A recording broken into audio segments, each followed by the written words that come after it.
My name is Nazar Sayed. I have William Dozier with me today, writer, TikTok star, book talk star from Charlottesville. Hello, William. How are you doing? Thanks, man. I'm doing well. It's good to be here. D- Quick question: is this your first podcast? Yeah. Because I was going through the archives and I didn't find anything else, and I was like, has this man never done a podcast before? Because the way you're so eloquent on your YouTube channel that I'd be like, this guy Thank you. definitely has something going on where he's talking to people. But I was so surprised that we're your first podcast. Yeah, no. I've gotten a couple of other smaller offers, but this seemed like a really good fit just because of our mutual interests, and so I definitely wanted to talk to you. Yeah, I mean, just off the record, we were talking about how I just didn't even know that you were working in the marketing side, as I am as well. My background is in marketing as well, and we were just going through how we love our jobs. Yep. Yeah. Got to pay the bills somehow. So Yeah, yeah, no, that's what I do. 9 to 5, 8 to 6, depends on the week. But yeah.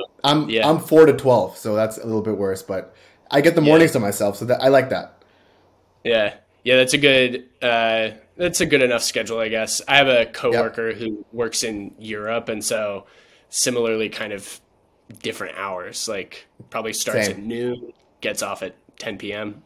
Yeah, so I'm working. So I'm in the East Coast in Toronto, but I work Vancouver side. So I work 1 to 9 Vancouver time, which is 4 to 12 midnight Toronto time. So it sucks, but I get the mornings to myself, which I find are like the most productive, anyways. My writing's done in the morning. I usually am scripting in the Mhm. morning, so I feel like I kind of utilize the best part of my day for myself, and then I give my work like the least Right. effort that I have.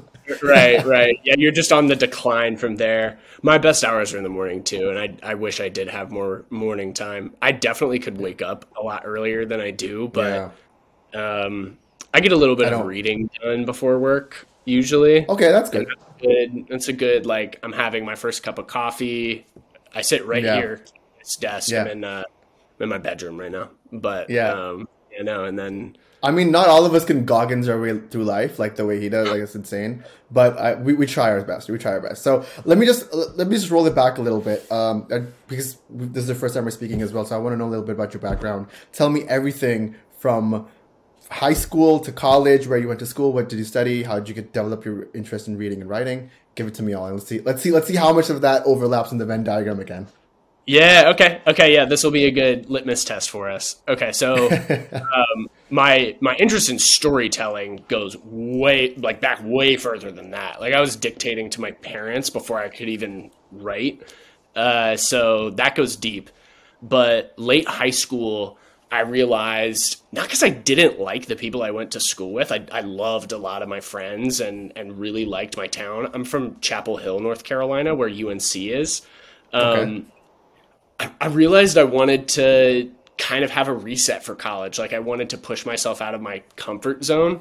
And so I very easily could have stayed in town and gone to the University of North Carolina. It's literally like a mile and a half from the house that I grew up in there in Chapel Hill. But I decided to go to the most comparable place possible. So I moved to Charlottesville and went to the University Okay. of Virginia. But it was enough distance where like I could visit over the weekend if I needed to, but I had a big buffer between myself and my parents. And that's where I really realized like the one integral part of like who I am that I truly could not change was writing. And I took this fiction writing class. It was like an intro level workshop my second semester at UVA, and really just like put myself to the test. I wrote some of those are still that first submission. Those are still some of the best pages I've written in my life, and they're actually the seed pages for the story that I'm about to release later this year called Yeah. Fumes. Oh, I'm So so excited to those, talk about that. yeah, so it goes back pretty far, but at UVA I majored in English and had some really good professors there, including Chris Tillman is one that I definitely should shout out. He was kind of like he was one of my main mentors. Elizabeth Denton is another who was a really positive influence in my life, and those professors were more than professors. They were just they were integral for my growth, honestly. But I love it here. So I stayed here after college. I ended up getting a marketing job here, and then after the pandemic hit, most marketing jobs were remote anyway, and so I'm in a different role now for work. And yeah, no, still in Charlottesville. I've been here for about 8 years now. So I guess do you remember? Wow, wow, that's amazing. That's actually very cool. yeah, So do you remember initially like what drew you to storytelling? Like I'm pretty sure it was some book. For me, it was Harry Potter. That was like that's it. That's what I yep, want to do. And then there's a moment where you realize, hey, these things just don't fall from the sky. There's a whole process to it. People actually write them. The first time I saw J.K. Rowling's picture like on the back of my Half-Blood Prince hardcover, I was like, she wrote this? I had no idea. And once that yeah. like computed like in my brain that this is a thing that happens, that people can do this, there was no stopping me from there. So did you ever have that moment where you were like, oh my God, this is what I want to do? Nazar, I was obsessed with The Lion King and like other Disney movies when I was really young, like 3, 4. Yeah. So Yeah. like in I think we have videos of this probably, but like in like preschool class, I would be fixated on the TV, and like the other kids would be like not really paying as close of attention, kind of goofing around. Yeah. But my attention span for stories was pretty much infinite from like a really early age. And for sure it was movies first. Like even before books, it was movies. And then my parents just did like a really good job of reading with me. They started to have me read every other page aloud at a pretty young age too. So The Hobbit and Harry Potter were some of those really early books that I read with them. And yeah, no, it was off to the races from there. Harry Potter, obviously, like that was huge for everybody. Yeah. Yeah, especially in our generation. That was like the it book. It was, yeah, no, and to pretend otherwise is you can't like Yeah, yeah. those were the biggest books. But also the Aragon series was huge for me because Christopher Paolini was so young. Like Yes. I could see myself getting to that level by that age, and then I got obsessed. Yeah. It got a little bit intense, even in like late elementary, early middle school. I would be like up at the crack of dawn or before. I was all I wanted to do was like write stories. I just like couldn't get them out of my head. So yeah, no, I'm obsessive for sure. So what I'm hearing is, which is very, very cool, that you at an early stage already had sort of like the passion is obviously necessary, and so is the talent. But the most important thing that I've struggled with, and I've noticed that you need to write, is the work ethic. Like that's what you need. And the fact that you're saying that you wanted to get up at like dawn and wanted to write from such a young age, talk about that a little bit. Like, because for me, the number one hindrance between me and like finishing a project is just procrastination. The more time that I give a project, the more it builds up in my head, and the more it builds up, I want to do something else, like read. Like I just finished The Road by Cormac McCarthy, and now that's in my head. I'm like, I should never pick up a pen. I can never write like this. This it's over. And then I'm in self doubt. Like, do you have one of those cycles as If you, well? yeah, if we all compare ourselves to Cormac McCarthy, we're never gonna get anywhere. Uh, I'm sure you know that I love his stuff too. That's how I got into your work. We can talk about that as well. Cool. Yeah, I yeah, we'll really get want there. to. So I didn't have a good answer to this question until I was in college, and then a really good friend of mine, we were roommates at the time. His name's Nikhil. He asked me like why, like what my drive came from. Like he didn't really get like why I was so hell bent on writing all the time, because we were fourth years in college, like about to graduate, and a lot of other people were applying to jobs early because they were taking like engineering classes, and like amongst my friend group, I was one of the few who was like in some like real like artistic majors, and Yeah. and I realized like the answer is super simple. If it's the main thing, if it's like my favorite thing to do, which it is, then like I'm willing to go to great lengths to prioritize carving out that time. And so that was easier to do in college when I was really busy, but not just absolutely slammed. And I will say that like being an adult and working like a real job, it does make it really tough. I fall out of my routine constantly. It's a constant struggle to carve out that time, and I definitely write a lot less than I did in college. So what makes you go back to the page all the time? Like, because I feel like when there's enough, like, obviously stories, if you don't give them enough time, enough attention, they sort of start fading in your brain. So you know how many times I've restarted my manuscript? At least 45 different times. I have like version 1, version 2, version 35. And it's just like me going 15,000 words, and then something happens in life, or I lose the spark, or I lose the steam that I had in the first 10 days, and then it's over. The middle stretch is my area of difficulty. Like, how do you get past that? Yeah, and the short answer is I haven't, because I haven't published a novel. Yeah. I've written, I don't even know how many words in my life, but that 10 to 20K range that you described is the fall off point. And so the story that I'm going to be putting out later this year is not much longer than 10,000 words. Like it's like about 50 pages, and I doubt it'll get much longer than that. And the reason for that is because you have to be able to dedicate a lot of time to push through those middle phases. There, depending on your process, that's the part you really have to work through, because until you get to the true climax of your story and you're really confident in its structure and you know that you've gotten there and you've got like the material you need, you're not going to be able to get over the hump and then finish a longer story. Which I have done at younger ages, but the writing, of course, is more juvenile when you're at a younger age. And so it's like not stuff that I would want to publish, but I've gotten reps getting there, like getting to the end, just not anything that I would want to put out.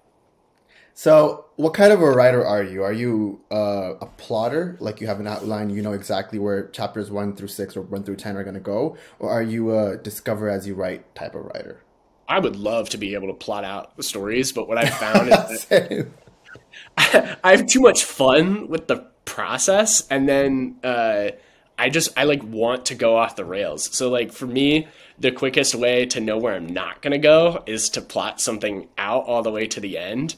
I really like the dance. I love being on that edge and like having to figure out like how I'm going to creative problem solve my way through the piece.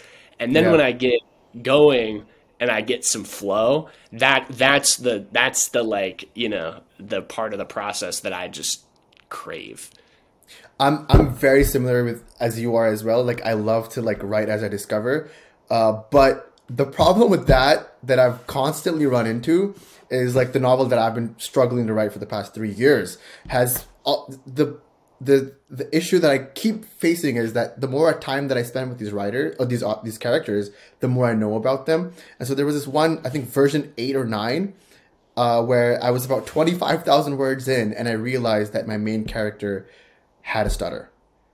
And I was like, no, this guy has a stutter. Like he cannot talk. Like he has problems talking, and then you can then go deeper into like his psyche and why he has this. So 25,000 words in, I realized this character has a stutter. I have to start all over again because I can't go back and just change, because that just changes the whole dynamics of everything that he does. And so stuff like that really annoys me. So I tried this time around with my final attempt, hopefully, fingers crossed. I've sort of outlined the stuff that I know about my main character is, okay, this guy has a stutter, this guy has money, this guy's coming from poverty, etc., etc. So I know a little bit about them, and I'm not finding more about them as I'm writing, because I can't keep going 25K in and being like, oh no, this guy has and like, it's just one of those things that's starting to become frustrating. And now I see why like a Khaled Hosseini, who's also a discovery writer, takes like 7 years to write a book, because I'm like, he definitely knows that he doesn't know where he's going, so he's trying to find his way as well, and it can get frustrating, don't you think? Oh, for sure. Like there's nothing worse than knowing your story is going to fail after you've gotten so stoked about it and that far in. How does your process differ for poetry? That's not. I haven't ventured in fully in that direction much. Poetry, so writing short stories, novels for me is complete perspiration. So it's like putting in the hours, putting in the reps, putting in the time, carving that time out, like you said, the hour and a half, whatever it may be. And poetry for me is complete inspiration. So my first book took me like 3 years to write. My second book took me 6 months to write. And my third one that I'm working on, again, has taken 2 to 3 years to write again. So it's one of those things where like, it's complete inspiration, which is why I feel like it's completely authentic. Apart from like the editing that I do afterwards, just to refine it a little bit, most of what I thought in the moment or what I was feeling in that moment is on the page. And that's completely different from short story writing or newsletter writing, which is like you write it down, you draft it, you sit with it for a while, you edit it a little bit, try to maneuver it so it makes sense. Poetry for me, it's all feel, and that's how it is. That's sweet. I suggest you give it a try because it uses a different kind of muscle when you're writing poetry. It's not the same as writing short stories or novels as we do. It's just completely like the muse is dictating you and you're not in control at all. I am Muslim, so in Islam there's a concept of spirituality where things just come to you. Right, it's a direct connection through you and the supernatural, subconscious, whatever you want to call it. I'm a big believer in that, and so is like I was listening to who was I listening to? There was this the guy who wrote The War of Art, Stephen Pressfield. Oh, Stephen Pressfield, man. Yeah. It's out in another room. I thought I was going to be able to pull it right off of a shelf, but yeah, that would have been amazing. What a podcast moment that would have been. That would have been fire. Yeah. But, doesn't he refer to the like sources of inspiration more as like angels or something? Like exactly. I remember the back half of that book pretty well. Yep, the angels, muse, spirituality, whatever you want to call it. I don't think he's religious, so he doesn't necessarily call it like a thing from God. But like for me, it's like I can feel that I'm not in control, and I'm writing. And for writing poetry, also, I don't use any technology. It's pen on paper, and if I don't have it, it's gone. It's like if I'm driving, if I'm listening to a song, it's gone. Man, the amount of times that spell check has ruined my flow or just I hate it. I can't write in Google Docs especially, but even Word has gotten really bad. I used to, back when I was like first really starting to get into writing, I had this pretty clunky compact laptop, and I had an old version of Word where I could it was just really intuitive to be able to add words. I did a lot of fantasy writing back then, and so as we all did. Yeah, like it was necessary to be able to, add the names you were making up and that sort of thing. Yeah. And I did really like that, but as I've gotten older, have started to be a little scrappier. So sometimes I will continue a draft on paper and then I'll type it in a little bit later. And my process has definitely changed a good bit. The closest How much of Fumes have you written like that? Like half paper, half online?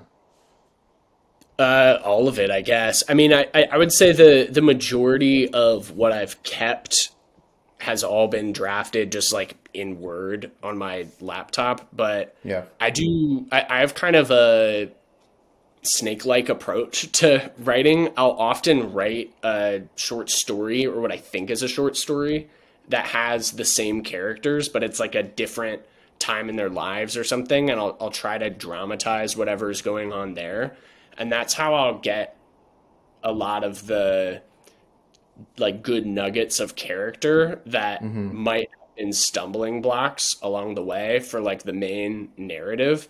And that's kind of a workaround that I've found to avoid the experience we were talking about earlier of getting 25K words in and realizing that a crucial mistake has been made that's on almost every page along the way. Yeah. So what I'm hearing is that you've sort of finished work on Fumes, and there is definitely a novel lingering in the back. Is that right? Yeah. So the best way I can describe this story is that it's kind of like my mixtape. I am intentionally making it a little more raw. I have friends and family reading it, and I want to for sure make sure that I've done my due diligence to make sure that it's grammatically correct and that I'm, that I've polished it up so that it's to the level sentence by sentence that it would be in a book in a store.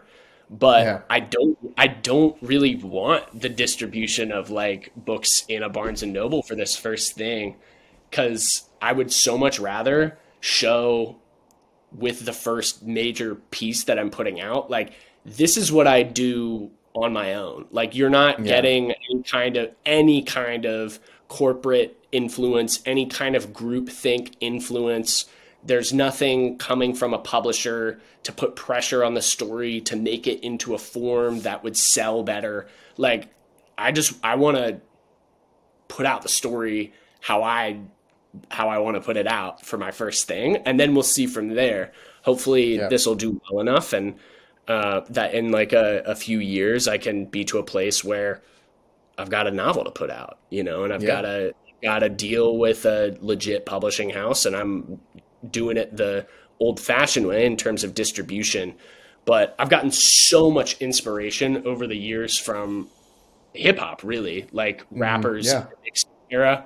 I was heavy on hot new hip-hop, Dat Piff, when I was like in middle school, high school. And those guys like who were really putting out mixtapes consistently, Wayne and Meek Mill and Mac Miller, like, that was so inspiring to me. I would say more so than like the fiction I was reading at that time. Yeah. I have a very similar, I resonate similarly to, I don't know if musicians for some reason. Mine is a little bit different. I am like more inspired by the work ethic and the struggle that the artists go through before their first album. Like, kind of similar to yours. Like, people don't really know a lot about this because I guess he doesn't really talk about it. But Ed Sheeran, he like went away from home when he was 16 and for 4.5 years, like, skipped couches on his friends' houses in London just to try to make it. Try to be selling CDs from his rucksack and like going on the corners and just like busking it out. And then when he gets his first deal, we're like, oh my God, overnight success. But he's like, no, I've been here for 5 years. You just noticed right now. And I love that mindset because now I'm like, oh no, now he's selling like 100,000 seats per night as opposed to like just selling CDs. And that's like the level or the aspiration that we all want to get to. Like, our work is so beloved that people really come out in droves to support it. Yeah, that phase of the career that you key in on the most is the one that we're both technically in. It's like it's the before the break, pre-break. Yeah, I just feel like I don't know, for writers at least, that break comes really late in their lives. Like, you never see, like, Paulini excluded, and Rupi Kaur excluded. I guess. Take him off the table. Yeah. That's like a natural. That's not supposed to happen. But there we go. Yeah. Like, some of the anomalies excluded. Usually, you get a publishing deal in your mid-30s, early 40s. Like Khaled Hosseini. I'm really inspired by Khaled Hosseini as well. And he like finished a whole medical degree before he even thought about writing. And then after he wrote, he didn't get published. Yeah, he's a doctor. He's the guy who wrote Kite Runner, right? The Kite Runner. Yeah, the Kite Runner. Yeah. Okay. Yeah, so the Kite Runner. That was his first novel, by the way. That's insane crazy. To me. I remember my mom reading that when I was young. Yeah, he has a very funny story where he talks about how, like, when he was as a practicing doctor, like, his fans would come to see him and like they wouldn't have anything wrong with them, just wanted like a book signing and whatnot. And he was like, okay, at that point I decided to like take a pause from practicing medicine. But like he was again in his mid-30s, and for me, I don't know if this is the same about you, but the psychology that I have, I always feel like time is running out. I'm always like, it's over for me. Even though I'm like 26, I'm like, it's over, it's gone. Nobody. Exactly. Hey, pause. We're almost the exact same age. I just turned 27. I'm gonna turn 27 in August. So cool. Okay. 96. Sorry. You're a 96 baby. Yeah. Same. 96. Wow. Okay. Cool. I just didn't realize we were like the exact same age. Didn't mean to. Wait, I guess I did. But that was exciting. Do I look older or younger? Give it to me straight. I just assumed you were like 2 years older than me. Really? I don't know why. I'll take that. Maybe it's your well-groomed beard. I don't do this myself. This is a very like This is a household effort. We have input from everywhere. This is not my. I cannot. It's a whole team behind the beard. It's a whole team behind it. Yeah.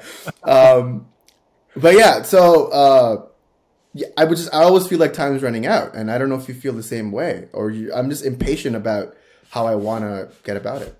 Yeah, really good learning moment for me when I was in college. I had to write a thesis for one of my majors. So I majored in English and I majored in media studies. The media studies is where the internet know-how and marketing mostly comes into play. But the one that I was there for, that I really was passionate about at the time was my English major. And so within that, I was in this little area program called it was the area program in literary prose, which is a really honestly pretentious way of saying creative writing. Yeah. And because they know if they put creative writing, it'd just be like any high school class, but they had to go deep into the the nomenclature and all that. Yeah. So for that major, I had to write a thesis. And I wanted to write a novel and then publish it not too long after I graduated. So that was my goal going into my last year of undergrad, was to finish a novel and be writing right out of my undergrad experience. And Chris Tillman, who I mentioned earlier, pumped the brakes on that. I came to him with a lot of the material that I'd been working on before we even started the thesis class. And he basically was like, this is impossible. I know you're ambitious. I know you really want to do this, but don't. And it was the best. It was such great advice because he could tell that I was trying to break my back to do it. And he maybe at this point I'm probably embellishing a little bit, but I'll just give you what I got out of it. What I got out of it is there's no point in me rushing. Even if I could finish a decent novel in that amount of time, why would I put that artificial pressure on myself? Because the ideas that I'd be opened up to after I got out of my college bubble would make the work that much better too. And he didn't spell all of this out, and he also didn't say he didn't have even the authority to be absolutely not. But I just really respect him for that conversation that he had with me. He was just he basically was hey man, pump the brakes. I got out of it that life is long, and the more I live, the better I'll end up being. It was good advice. It was hard to hear at the time, but it was excellent advice. For me, I'm pretty sure you've read On Writing by Stephen King. Yeah. I have. So there's that one chapter in it, in the first half of the book, where he's not giving the writing advice, but the memoir half of it, where he's talking about the first time he got the call from his publisher that said that Carrie sold for $500,000. Do you remember that scene? That scene is so imprinted in my mind that I cried when I read it. I was like, this is a dream. This is exactly how I thought my first time would be. It hasn't happened yet, but I'm assuming that's what it's going to be. And I'm just when is it going to happen? And then it struck me, because I did the math. He was 26. He was my age when that happened.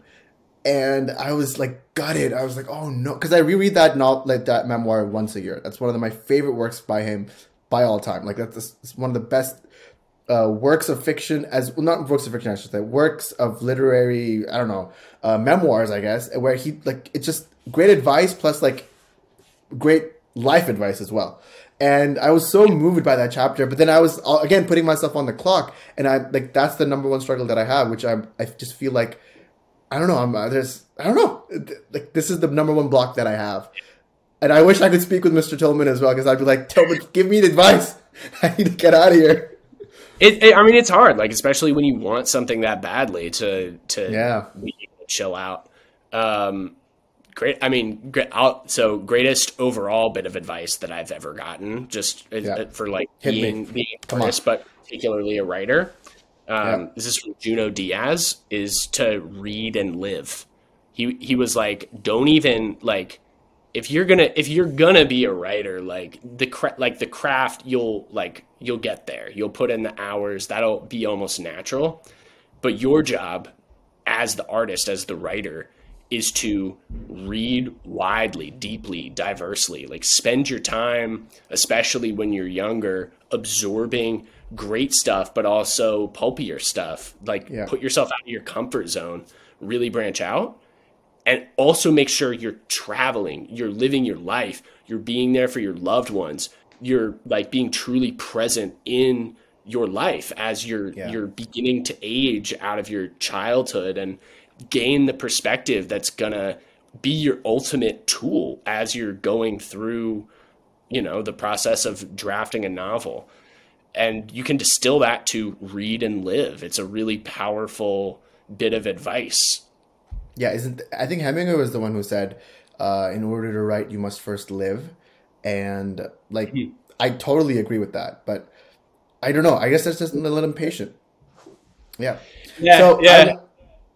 And that's, you know, it's good. Like you're a go-getter. You've got like other ventures too, as do I. And it must just kind of come with modern times plus artistic temperament. Like, I don't know. By the way, that's a great segue into what I was just about to get into was the whole TikTok aspect of what you do. Because I obviously, like most people probably watching this, discovered you on my For You page. And I was like, who is this Bob Dylan looking guy who's recommending me Cormac McCarthy? And I swear, I'm not kidding. I picked up The Passenger and Stella Marie because of you. I already had The Road on my bookshelf. I was like, I don't know, Cormac McCarthy, because all the Goodreads suggestions are just like, this is the most darkest, bleakest novel you'll ever read. You're gonna be depressed. And then I don't know if you follow Better Than Food, the YouTube channel. Who love him. He's the man. Yeah, I love him. He was like also like and he reads some really dark stuff, and even he was like, this is as dark as it gets. So I was always like put off by it, but then I made a whole YouTube video about this, but I took The Road. It was in my backpack. I read it on my honeymoon, and I kid you not, I was like, screw William, man. Like, why did I recommend this right now? I was like, again, I was in Malaysia, which is like the Maldives for poor people because it's super cheap, and like turquoise waters, mountains, like, you know, I'm talking about like the summeriest summers ever. And I just got married, and like my wife's there, she's reading like Colleen Hoover. And I have like The Road, and I'm like, what is going to happen to these people? That's a bleak book to have on your honeymoon, man. Yeah, honestly. So how did the whole TikTok thing start? Talk to me about it, because again, you inspired me to do more TikTok as well, because I had given up on it, and then I just put in more effort, and it's kind of working in my favor as well. So I want to hear the whole thing. Who put you up in front of a camera? Was it on your own accord? How did you know that style of you just 15 seconds, this is the best book you're going to read, go read it, that style of TikTok would do well? Or did you? Sure, yeah. There's a whole story there. First though, congrats on getting married. That's big. That happened recently, like within the last year? Yeah, 3 months ago. I got married in January. Right on. Yeah, got the ring to prove it too. Yeah. The hard way. I gotta wear this. Yeah, so the TikTok thing was kind of wild. Like, honestly, my intentions were twofold when I first started my TikTok account, my Instagram, and my YouTube. I really wanted to put some pressure on myself to learn more about the modern state of publishing, sharing books. Like, I just wanted to like get in the mix. And the end goal there was to hopefully like start to make some money too, but also have platforms to be able to share my own fiction eventually. The vast majority of what I post indefinitely is going to be me essentially recommending things that I love. You'll notice that I don't bash books. I'm not negative about books. I like to keep that to myself. So if I read a book and I don't like it, you're not going to hear me harp on about it. I might mention it like offhand, especially in like a longer video, but I do really like to keep things like short and positive. And it's probably that natural inclination that like helped me get to my kind of core format on TikTok. But at first I just threw like a bunch of paint at the wall, because I mentioned my motivations were twofold. So the other motivation was I am a marketer professionally. So like I have clients and I advertise on a lot of different social media platforms as well as on Google. And the short form video space was one that I wanted to know more about. And I wanted to like experiment with communicating like on TikTok and in that way. Gary Vaynerchuk, obviously, like he's a household name at this point, but he's been a huge like influence on my thoughts really for a long time. So like this was an idea that I had been considering for quite a while, making these accounts. And then this past summer, I started training for a marathon. And around the time I was like making that mental frame shift, I was like, it's also time to give these accounts a go. So I just dove in head first with a plan to like get better and figure it out and just like share my passion for fiction, like that I knew was going to be core. And the format, the especially the 15-second kind of book reveal format, was directly inspired by TikTok, because you've seen these videos of people holding a book and it's like, you know, maybe on some bed sheets or something. And it's like a book that made me cry myself to sleep. And then, you know, and there's like maybe a sound that gives it a little bit of energy. So you're like, what's it going to be? What's it going to be? And so I was like, they flip it over. And then they flip it over at the very end. Yeah. I was like, what if I take that format, but like I speak to the book and I'm communicating? Like I do know about myself that I am a pretty solid communicator. Like I know that I'm able to find ways to get my point across, especially if you give me enough like at bats, I'll figure out like how to do it. And so that kind of confidence in myself to kind of speak behind the book, but honestly like rip off that same like book reveal format that's like how it came to be. And at first I didn't really realize that I was like the only one doing that. But then when my overstory video popped, that's when I realized like, I've started doing kind of a new thing here. This is cool. And I've just doubled down and tried to get better at it since. I've seen, including myself, like I copy your format as well, but I've seen so many copycats after the fact. Some like to the T. I was like, is this a William video? And I think somebody also gave you credits, which was like, I just want to thank William for the format, which I was also like, you got to give props to the man who started it all. But did you immediately find success, or was it like over a few videos where they started popping off? It took a couple months. It's important to add here though that like I don't have like much personal ownership over that format. Like I don't feel like it's my thing. Like I love it when I see people use the format, though it is much easier to swallow when like the first times they're doing it, they do kind of like just mention like, thanks, Will, you know, they give you like a little bit of a nod, but that, you know, it's not like mandatory. The only thing that I don't really appreciate is kind of disingenuous uses of the format. I don't really like that does rub me a little bit the wrong way. I'll never like really confront people about it or anything, because I think that's silly. Like ultimately TikTok is for fun. But, like, what do you mean by that though? Like, what do you mean like when people are like showing off, or are they like they don't particularly like the book? Yeah. So so when people use the format, but then they're not really giving the viewer useful information, they're kind of they're making like a satire of the whole like format, and then they're just like when they reveal the title, like that tends to rub me the wrong way. I don't really like that, because it kind of it has like a time and place. Like obviously sometimes people find that like really entertaining, and it is inevitable that there are going to be sort of like comedic flips on the format. But I suppose I'm just too passionate about sharing good information that I don't like to see it kind of warped in that way. Yeah, no, I totally get that. But that was such a genius move on your part.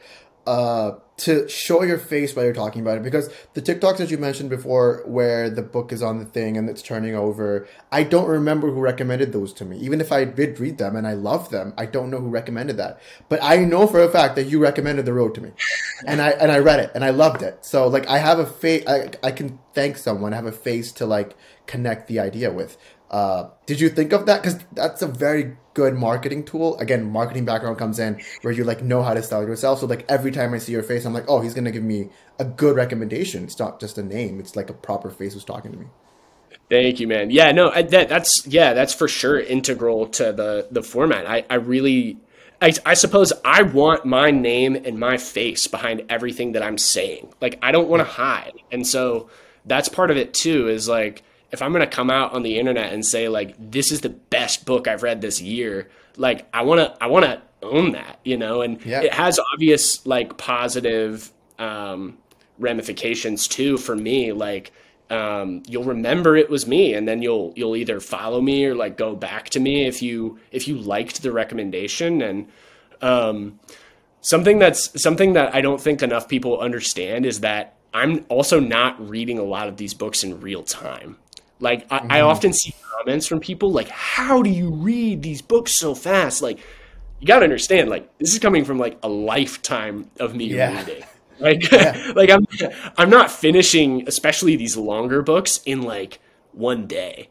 Like there's this book I recommended, The Hemmingses of Monticello, that took me like years to chip away at. It took me years. And like when I finally did, I was like, all right, like, time to share this. But I'm drawing from my castle. I'm always like surprised, and then I found out like one of my favorite YouTubers is Jack Edwards. I don't know if you follow him as well. He's a man. He's really good at what he does. Exactly, and I like he's one of my inspirations as well for the YouTube side of things. And he does this very popular series called the Celebrity Book Club, where he reads books recommended by celebrities. And I was like, how is he reading like these 600-page books in like 3 days? And then I realized after that he probably has already, because I saw him use the same book in a different video, and I was like, oh, you've already read that. So like the video is easier because you already know what you're going to talk about. So like I totally get that, and I started doing that as well, where I was like, okay, so let me go back and see what books impacted me the most, and I don't want to talk about those. So I did a video on Life of Pi. I was like, this is my favorite coming of age story, and then similarly with The Road, I was like, this just man. Could we talk about Cormac McCarthy for a second? Because The Road, I read it like a week and a half ago. I finished it, so I was reading it, and like I said, during my honeymoon, I had to put it down because I was genuinely getting depressed. But not in a bad way, in like one of the best ways ever, because I was feeling gloomy, and I wanted to be with these characters. I wanted to know what happened to this father and son. And the last 15 pages, I have never bawled this much in my life. I was genuinely crying. It was like vision blurred, lump in the throat, like 2 a.m., had to finish it. And it was just, what did you think about that? Like after that, I just didn't want to read anything else. I have had, so I had a similar experience to you. It was a huge emotional release for me when I finished the book. I'm sure it was that much more intense to be on your honeymoon reading about the sacrifices of a father for his child. That would have been super intense. But his books really do put me in some sort of altered state, especially if I am just finishing one for the first time. That state lasts for like a day or two. I don't really, it's not like an exciting thing, but I just like exist in that like state of like, I just got the final piece of this, like masterful work of art.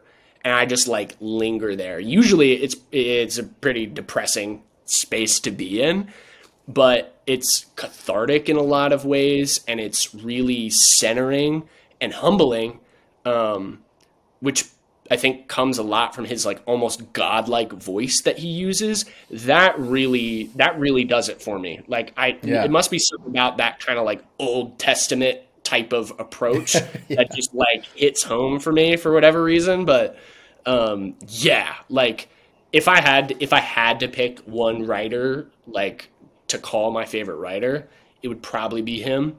Although, like, I would hesitate to give him that number one. It's a bit of a toss up between a few. All right, so give me your greatest of all time. Just give me the top three right now. Sure. So it comes. So different formats factor in for sure. Okay. I haven't read enough poetry to be able to be like, these are my, like, because I just haven't like read widely enough for poetry. Sure, yeah. For short stories, Amy Hempel, Raymond Carver, a lot of other people who were edited by Gordon Lish, also Flannery O'Connor. So those would be the names I would. So just pause right there. Flannery O'Connor. I've never read them. I don't know if they're a girl or a boy, but I've never read them. But I've heard so much about that. Like, I know Conan O'Brien's favorite writer is Flannery O'Connor as well. What is about the writing that like is so engaging? Yeah, so she's a Southern writer. I never know like to what extent Southern writing is that much more gripping to me because I am like from the American South. But she was writing in kind of like the mid 1900s, and she just has a full mastery over the format. It's less that like she has a couple of stories that are transcendent and like you absolutely must read them. So like examples of those that I can think of would be like A Rose for Emily by William Faulkner that gets read by like a lot of people. What is it like A Most Dangerous Game, like that one on the island. But Flannery O'Connor's floor, like her worst stuff, you can't even pick out because like her standard is just like so impossibly high across the board. And she writes about so many different sorts of people that like the more stories you read by her, the more obvious it is that like she's like one of the most deeply empathetic and like human writers that we have, at least like again in the South. So like that's kind of how I see her writing. She's just short stories are really demanding. I think they've got to be like about on par with like writing great poetry, like a great short story, great poetry. But like as far as prose goes, like you can't have like a single incorrect word. Like you can't muck about. No, and she just like. For that reason mainly, like her and Hempel just have got it, man. They're just so good. They're like Jordan and Kobe. Like I can't really pick. I'm a bit surprised that I didn't hear Hemingway or Fitzgerald in your top three. They're up there for sure, but they're like. I guess that much further removed. There's something about Hempel's stories being like so modern and like so about the times that we live in now that her work like speaks to me more.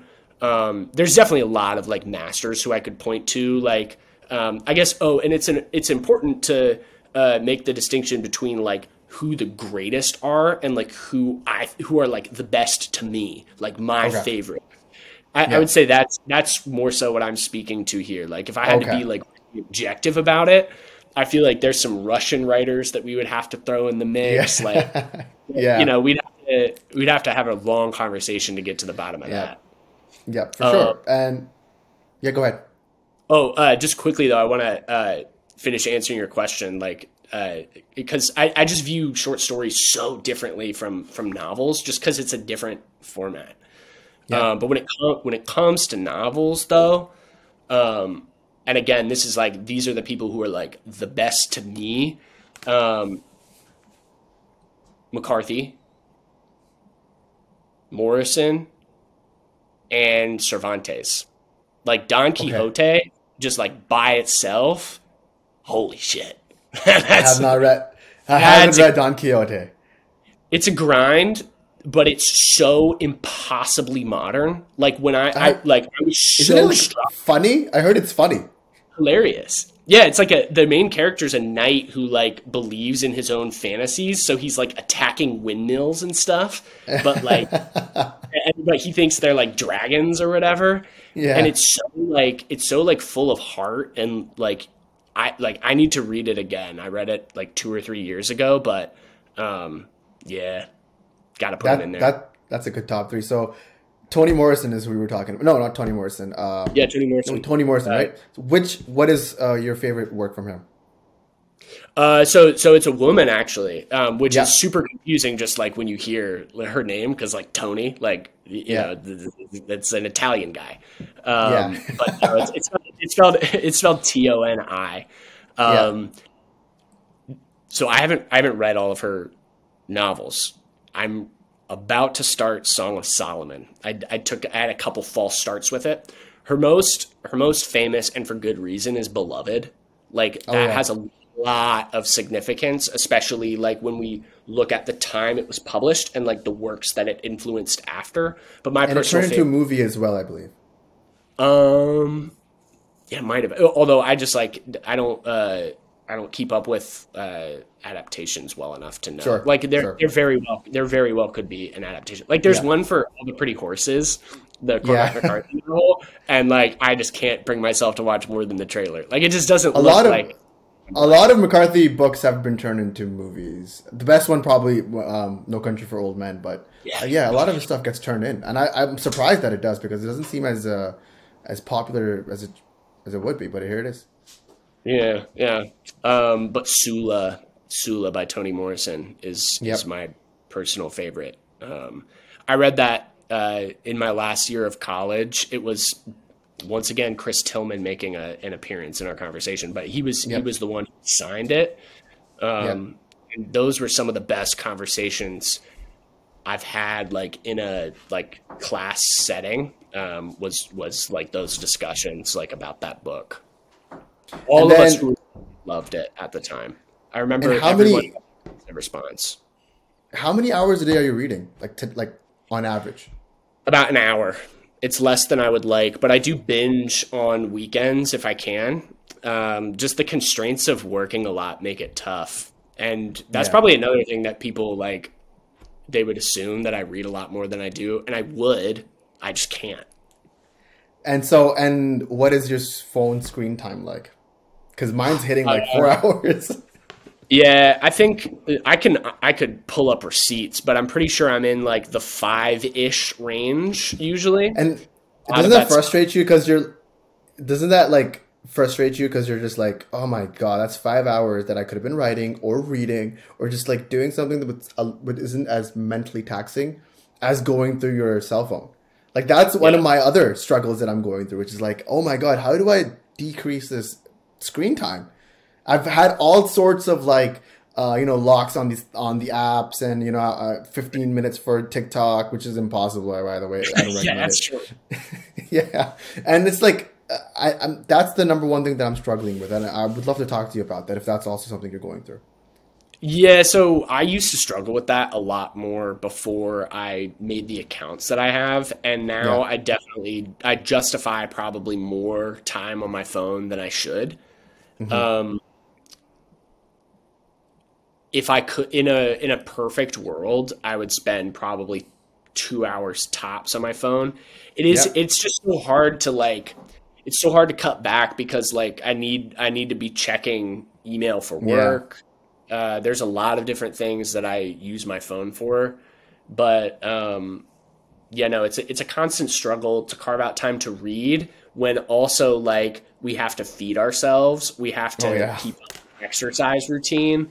It's like something's got to give.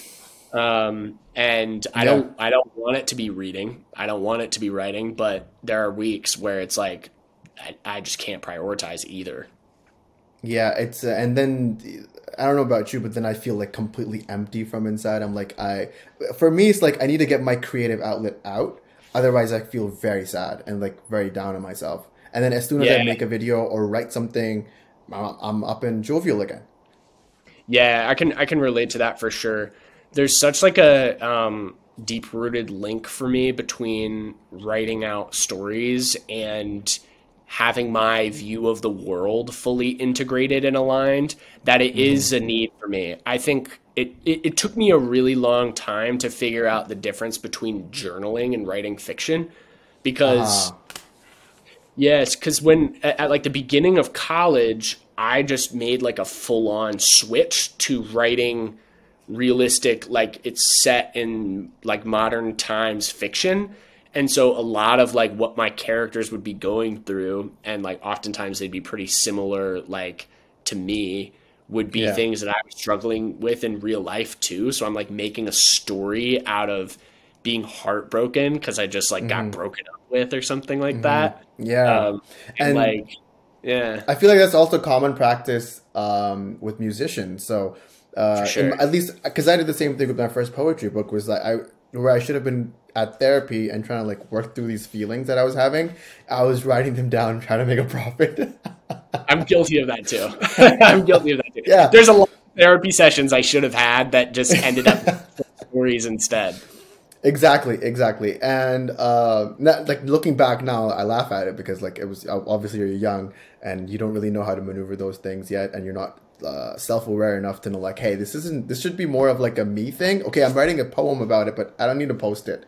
But after a while, you do sort of start to realize that, at least with the journaling situation that you were talking about, when I could start differentiating that these are thoughts that I'm having that need to be put down on paper, but not necessarily read by everyone. And these are like genuine like ideas that I'm having that I wanted to share. My writing process also got a lot easier. Do you journal every day? Not every day, but it comes in waves for me. Like when I know that I'm really struggling to work through something, I lean into journaling more. I would say that I never go more than a couple of weeks without sitting down and writing, but it's on like an as needed basis journaling for me. Is it longhand or is it on the computer? Yeah, I have like a couple of moleskins that I've filled up just like kind of over the years, but recently I've been using a yellow legal pad for some reason. It's very Seinfeld of you. Yeah, it's always by hand though. It's always by hand. Yeah. I'm like in between so I'm working on a video about like doing morning pages for 30 days. I'm like on day 16 right now. And man, that's really given me clarity on just like the day and like just what I'm talking about. Cause I get like my feelings out and then I'm like, okay, so now I can like actually work through the ideas that I've had throughout the day. I do recommend that. I think for writers, especially cause there's always, I think Chris Martin puts it like when you're songwriting or writing anything, the first like, it's like opening a dirty faucet and like the first 10 seconds or the first initial is just going to be like gunk. And then the clean water starts pouring out. And it's like that for like morning pages for me, which is like just the gunk is out. And then now I have like the clarity to write whatever I want to. That's cool, man. Yeah, I definitely have a lot of like kind of personal experiments left to run. And I would include having a more rigid journaling practice like in the mix there. I've not done my due diligence to figure out how it best fits into my life. And I think it is because of how long it took me to figure out like this thing that I'm trying to put down on paper. It's not a story. It's something that I just am working through that needs to be in a separate space. Yep. And so what are the plans for the future, for the YouTube channel, for the TikTok? Are you just going to keep grinding out? What's going on there? I'm actually about to do like a full day of planning tomorrow. So I've carved out my Saturday to literally whiteboard my future. So I'm going to be doing it all day. But the immediate plan is to finalize Fumes.